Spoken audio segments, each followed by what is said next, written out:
Hello, welcome to my YouTube channel. आपका स्वागत है कुलदीप ब्लॉग में। आप लोग कैसे हैं? आशा करते हैं आप अच्छे होंगे, हम भी अच्छे हैं। और बताइए क्या चल रहा है?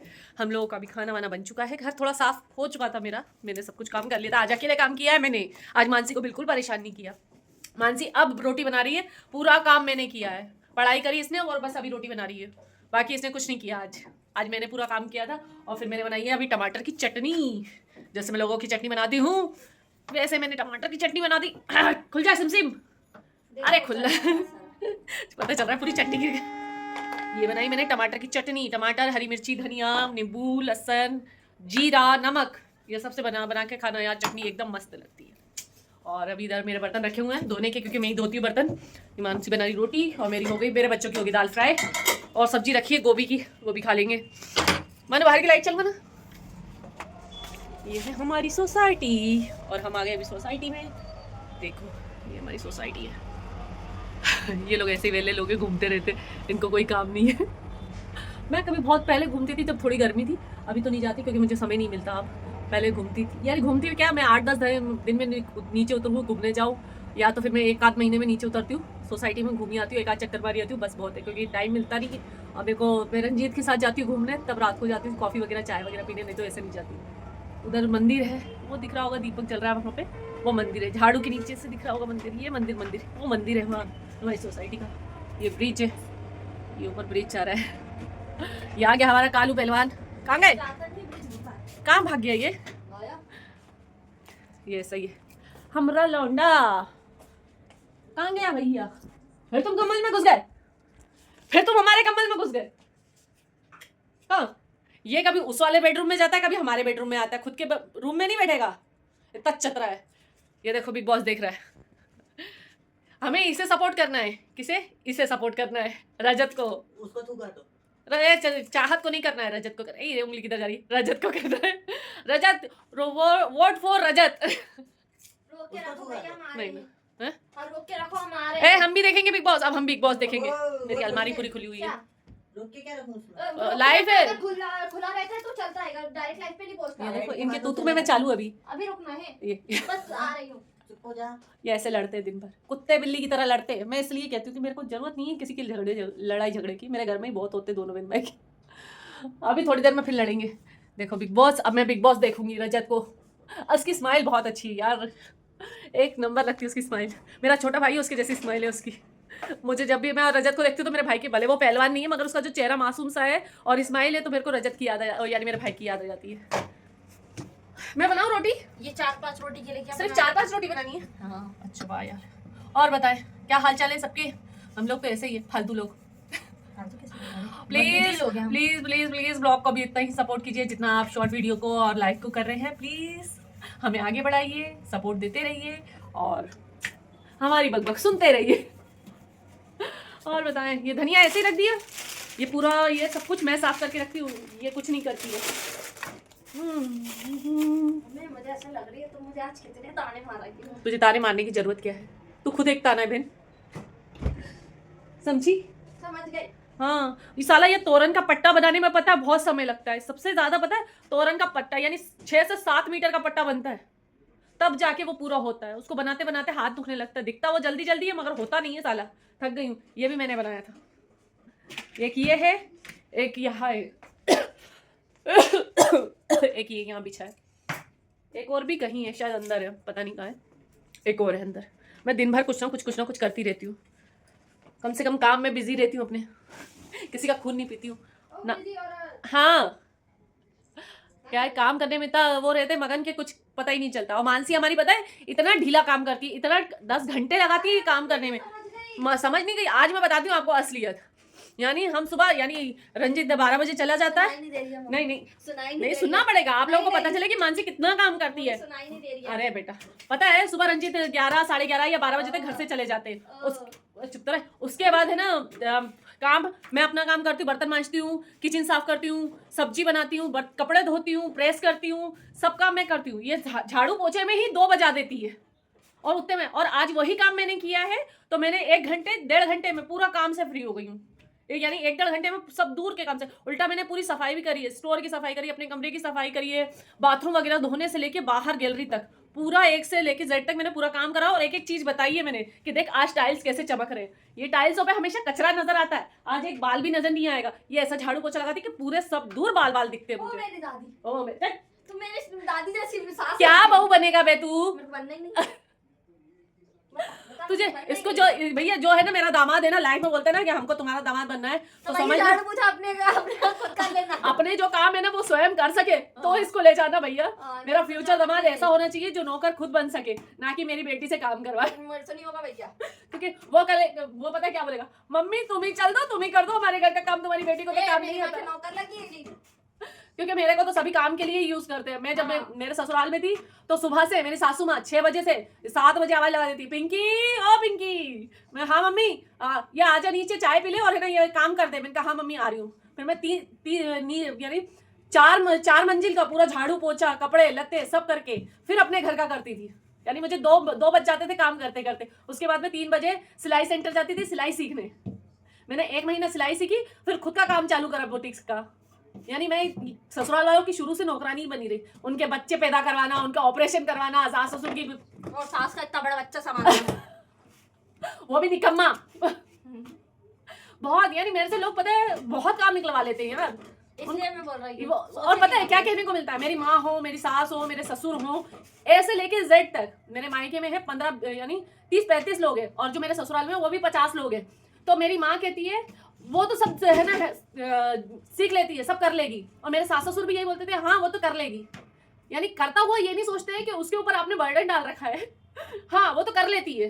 कर लेती का मतलब ये है कि हम बड़ों की इज्जत करते हैं, इसलिए सब काम करना पड़ता है। एक डर लगा रहता है कि 4 जनों के बीच में आप कुछ कह नहीं दो बहुओं को, इसलिए करते हैं। और माँ बाप की इसलिए करते कि यार हमारे माँ बाप का माँ का कोई नहीं है, बाप नहीं है, तो चलो कर देते हैं। तो ये गलत है किसी के ऊपर अगर करते इंसान के ऊपर। मैं अपने बच्चों के ऊपर कभी नहीं करती। मेरे बेटे से अगर मेरा बेटे को कोई काम बोलती हूँ कर रहा है तो ठीक है, नहीं कर रहा है तो भैया ठीक है मैं खुद कर लूंगी। फिर मैं गुस्से में बोलती हूँ ठीक है भैया मैं खुद कर लूंगी, क्योंकि मेरे को किसी से काम करवाना बिल्कुल पसंद नहीं है। इसकी हालत देख के मैं तो डरती हूँ भाई मुझसे कोई हाँ। काम ना करा ले। यानी मेरी बेटी बोलती है जितना तुमने कर लिया ना मम्मी हम तो नहीं करेंगे, हम 5 देवर अपनी अप्रिशिएट ना करे कोई तो बिल्कुल काम मत करा करो, क्योंकि ये दुनिया ऐसी जालिम है, तुमसे काम ना। मेरे जब बच्चे हुए हैं ना, जब मेरी बेटी हुई है तभी मेरा किसी ने नहीं किया। मेरा बेटा हुआ तब भी मैंने कुछ नहीं किया। यहाँ तक कि मेरी हॉस्पिटल से छुट्टी तक कोई करवाने नहीं आया था। मैं 3 दिन तक भूखी प्यासी हॉस्पिटल में पड़ी रह गई थी। और फिर बाद में तीसरे दिन मेरी नानी आई है, फिर उन्होंने वहां से छुट्टी करवाई और घर लेके आई। और मैं तीसरे दिन, मेरा बेटा 3 दिन का था, मैं घर पे आई हूँ, मैंने खाना बनाया, नहाई, खाना बनाया, बेटे को नहलाया धुलाया, फिर घर साफ किया। यानी मैंने खुद अपने यानी डिलीवरी के दूसरे दिन मैं घर आ गई थी और मैंने खुद ने अपने हाथ से खाना बनाया और खाया है। मैं इतना चीजें, और सब मेरे से काम करवा के जाते थे। ऐसा उस घर में कोई नहीं है जिसके बच्चे की डिलीवरी मेरे हाथ से ना हुई हो, मैं नहीं गई हूँ हॉस्पिटल। बताओ भाई लोग कि तुम्हें इसकी हालत देख के लगता है कि मैं इतना काम करूंगी? तुम भी मत करना कभी। ये तो मना कर देती मम्मी, आप जैसे काम करते हो मैं तो नहीं कर सकती कभी। तुम बताओ करना चाहिए जब कोई ऐसा कर रहा है तो। मेरा दिल नहीं है बेटा, मेरा दिल मोम है। तुम्हें इसलिए तो मेरे को ऐसा लगता है कि अरे यार मैं भूल जाती हूँ सब चीजें, कि मेरे साथ कोई गलत कर रहा है या मेरा इस्तेमाल कर रहा है तो मैं वो भूल जाती हूँ। पता नहीं क्यों मगर भूल जाती हूँ। मेरे जैसे इंसान के मैं सब याद रखती हूँ, पकड़ के याद रखूंगी। मैं सेल्फिश नहीं बन सकती किसी के लिए, कि कोई अगर आपके साथ बुरा कर रहा है तो एक हद तक बुरा करेगा। जिस दिन मैं उसको अपने रास्ते से हटा देती हूँ, फिर मैं अपने पास कभी नहीं लेके आती। फिर मैं कहती हूँ कि मैं अकेली अच्छी हूँ। इसलिए जब मैंने घर छोड़ा अपने बच्चों के साथ तो मैंने किसी का सहारा नहीं लिया, खुद अपने दम पे खड़ी हुई। उल्टा माँ को भी खिलाया, बहन को भी खिलाया, भाई को भी खिलाया। बहन तो चलो अपने घर की है, सब मेरे यहाँ यानी रह के घूम के फिर के मेरा इस्तेमाल करके चले जाते थे। तो इसकी वजह से हमने हाथ जोड़ लिए। मैंने आना बंद करा है उनका। इसने हम मेरे मायके वालों को बोलते भैया तुम अपने घर रहो, हमें अपने घर रहने दो, क्योंकि वो लोग आते थे, मैं ऑफिस भी जाऊं, घर का काम भी देखूं, बच्चों की पढ़ाई भी देखूं। और अब मैं मम्मी को फोन लगा के मेरी माँ को बोलती थी जब मैं घर छोड़ के आई कि मम्मी जरा घर पे जाके मानसी को देख लेना। तो वो कहती थी मैं नहीं जाऊंगी तेरे घर पे, मेरे को मेरे घर के सिवा कोई घर अच्छा नहीं लगता। और वही खाने चाटने के लिए, हर काम के लिए पिंकी चाहिए होती है। मेरा नाम पिंकी है, यानी घर में मेरे पापा ने मेरा नाम शॉर्ट में पिंकी रखा था, तो मुझे पिंकू या पिंकी बुलाते हैं। तो मैं उनके लिए सिर्फ इस्तेमाल की चीज हूँ। अगर मैं कोई चीज लेके आ रही हूँ, जब मैं सिंगल मदर थी, जब मैंने दूसरी शादी नहीं करी थी, मैं ऑफिस में काम करती थी, यानी मैं जॉब करती थी, तो मैं जहाँ 2 चीजें लेके आ रही हूँ वहां मेरे बच्चों के लिए, दोनों के लिए, वहां मैं 5 चीजें लेके आ रही हूँ। मेरी बहन के बच्चों के लिए, मेरे भाई के लिए, मेरी माँ के लिए और मेरे दोनों बच्चों के लिए। मैं 5 लोगों की पूर्ति करती थी उस टाइम पे। और जो बचा कुचा रहता था और भी जो थे मेरे रिश्तेदार, उनकी भी पूर्ति करती थी। सिंगल होने के बावजूद, मगर उनको कभी ये एहसास नहीं हुआ कि इसका कोई बाप नहीं है, इसका कोई पति नहीं है जो है ना पूर्ति करके इसको दे रहा है। मतलब लोग कैसे होते हैं ना, ये मैंने मेरे घर वालों से सीखा है, मायके वालों से। खैर मेरे ससुराल वालों ने भले मैंने छोड़ दिया उनको, मगर उन्होंने मेरा कभी नाम नहीं लिया। जो बात सही है वो सही, उन्होंने मेरे को जो दुख दिए, तकलीफ दिए, उनके साथ रहते हुए दिए। जिस दिन से मैंने उनको छोड़ दिया, उन्होंने मेरे को कभी दुख नहीं दिया। यानी दुख देना मतलब कि उनकी शामत आ गई थी, उन्होंने मेरे को गाली गलौज करने लगे थे रास्ते में, तो मैंने जाके यही बोल दिया था, मैंने कहा आई ना मुझे करा तो मैं रिपोर्ट कर दूंगी, उसके बाद आप जो जानो आप। और पुलिस वाले साथ में लेके गई थी। मैं शुरू से ही जब मैंने घर छोड़ दिया उसके बाद से मैं ये सोच लिया था कि मैं ही मर्द हूँ और मैं ही औरत हूँ। मैं औरत अपने आप को अभी समझती नहीं कि मैं औरत हूँ, मैं बहुत पावरफुल लेडी हूँ, ऐसा हार मानने वालों में से नहीं हूँ। वो तो आप हो। यानी जहां तक मैं पहुंची हूँ तो मुझे ऐसा लगता है, कभी कभी मेरे साथ ऐसा हुआ है कि ऐसी ऐसी चीजें हो गई है ना कि मैं पूरे कभी घर छोड़ के निकल जाती थी, ये कि कहाँ जा रही हूँ, मंदिर जा रही हूँ, मंदिर में जाके बैठ जाती थी, 2-2 3-3 घंटे नहीं आती थी घर पे। इतना ज्यादा डिस्टर्ब हो गई थी अपने माइंड से कि मुझे मेरे मायके वालों ने ऐसा कर दिया था कि मैं पागल हो गई थी कि अरे यार मैं क्या कर रही हूँ, मेरे बच्चों की तरफ मैं ध्यान ही नहीं दे पा रही थी कि मैं कहाँ जाऊँ। मेरा तो ना बाप है, ना पति है, ना भाई है, ना बहन है, कोई भी नहीं। जो भी आता है सिर्फ इस्तेमाल के लिए आता है। आपके पास आपका सिर्फ पैसे का इस्तेमाल करेगा या आपको शरीर का इस्तेमाल करेगा। औरत के पास 2 ही चीज होती है, एक तो शरीर शक्ल सूरत होती है, दूसरा पैसा होता है, और कुछ नहीं होता है। इसलिए इस दुनिया में सिंगल मदर को जीना बहुत मुश्किल होता है। और मैं तो इतनी कड़क बनी थी ना कि मेरे दरवाजे पे कोई खड़े होने से पहले 50 बार सोचता था कि मैं डायरेक्ट उसको ऊपर पहुंचा दूं। कभी मैं अकेले रहने पे मेरे दरवाजे पे कोई आके खड़ा नहीं हुआ है। अगर भूल से खड़ा भी हो गया और मैं ऑफिस से आ गई हूँ तो वो तुरंत बोलते थे, क्या बोलते थे मानसी, चलो भैया यहाँ से हटो, मैडम आ गई, खाली करो जरा। खाली करो, बहुत खतरनाक है। मैं अकेले में भी ऐसे दमदार रहती थी, मैं कभी नहीं घबराती किसी चीज से। देखो बनो इसके जैसा, पर लोगों की हरकत ऐसे कर रहे हैं ना, कोई बनता है त्याग दो, जरूरत नहीं करनी किसी को। मेरे से तो यही सीखो भैया, मैं संभाल सकती हूँ पर ये सब जेल इस लड़की ने मुझे मेरे एक्स हस्बैंड से अलग करवाया, यानी इसके ये नहीं रहना चाहती थी, इसकी वजह से मैंने उसको छोड़ दिया।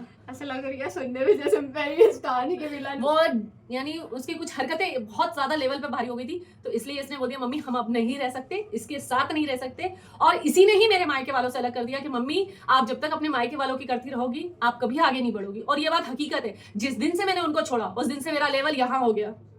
मैंने तरक्की करी, आगे बढ़ी, मैंने अपनी गृहस्थी बसाई। जहां मैं छोड़ के आई थी तो मैं जमीन पे सोती थी, उनको छोड़ने के उनकी पूर्ति करूं, बच्चों की पूर्ति करूं। आज मैं माँ बाप की पूर्ति करी तो मुझे कुछ हासिल नहीं हुआ। कोई ने ये नहीं बोला कि हाँ तूने हमारी पूर्ति करी या हमें संभाला कि क्या।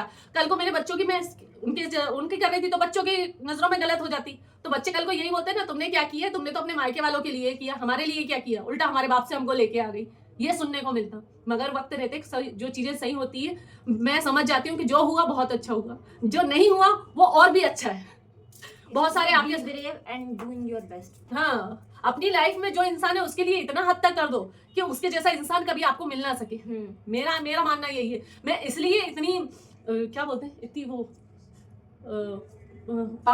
पावरफुल यानी उसको क्या बोलते हैं, एनर्जेटिक क्या बोलते हैं, एनर्जेटिक। हाँ, इसलिए एक बार बोला एनर्जेटिक ऐसी रहती हूँ कि मेरे अंदर कभी मैं है ना उदासी को लेके नहीं आती और नहीं मैं कभी उदास होती। डेट पता है?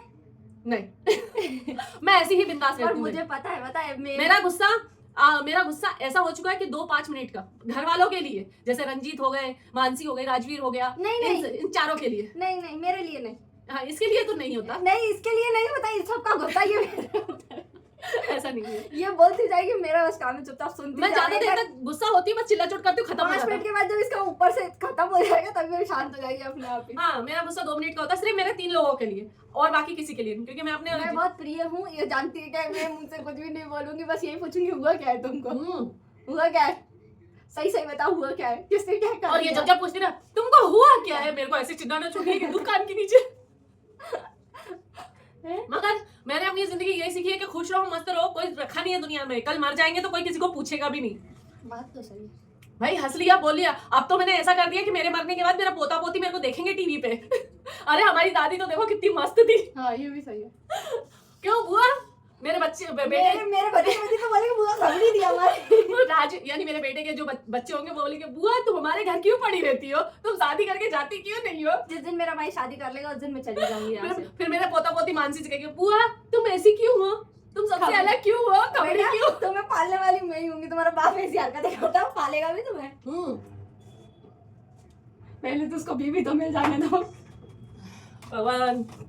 और जैसा पति मिलेगा तो सास की कमी नहीं होगी। मेरा लड़का कहता है, मेरा बेटा, मम्मी मैं बहू लाऊंगा तो आपके जैसी लेके आऊंगा, नहीं तो नहीं लेके आऊंगा, मैं दूसरे दिन ही उसको छोड़ दूंगा। मैंने कहा बेटा तेरी मम्मी जैसा सिर्फ एक ही पीस था, तेरी वो नानी पता है क्या करेगी, इधर से बेलन फेंक के मारेगी उसके मुंह पे। वो भी मुझे बोलेगी मम्मी मैं आपके साथ रह सकती हूँ, आपके बेटे के साथ नहीं रह सकती। हाँ, चुपचाप वहीं बैठ जा। मेरी भाभी तो मुझे यही बोलती थी, दीदी मैं आपके साथ रह सकती हूँ मगर आपके भाई और आपकी मम्मी के साथ नहीं लेकिन रह पता है राजी की आवाज ही नहीं निकलेगी, वही चुपचाप एक कोने में सकती। वो रहेगा। जोरू का गुलाम बनेगा राजवीर। वो तो बनेगा ही, खानदान पे तो गया होगा। हाँ, खानदान पे एक इंसान को छोड़ के बाकी सबके सब जोरू के गुलामेंगे। जो मेरे एक्स हस्बैंड है वो जोरू के गुलाम नहीं बने, बाकी उनके चारों बेटे जोरू के गुलाम है।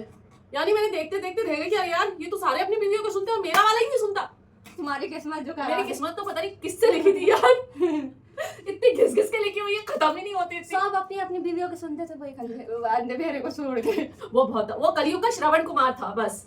श्रवण कुमार हमारे यहाँ देखो, हमारा श्रवण सोता ही रहता है। श्रवण कुमार की शादी नहीं हुई थी, मगर है ना श्रवण कुमार माँ बाप के लिए प्रति था। इसकी धोखे से शादी का हो गई, इसलिए वो है ना बीवी बच्चों को छोड़ दिया उसने, माँ बाप को नहीं छोड़ा। अच्छा, ऐसा ही होता है। चलो इसी के साथ करते हैं ब्लॉग का एंड, मिलते हैं कल। Bye bye. बाय। ये पॉज यहीं तक का था।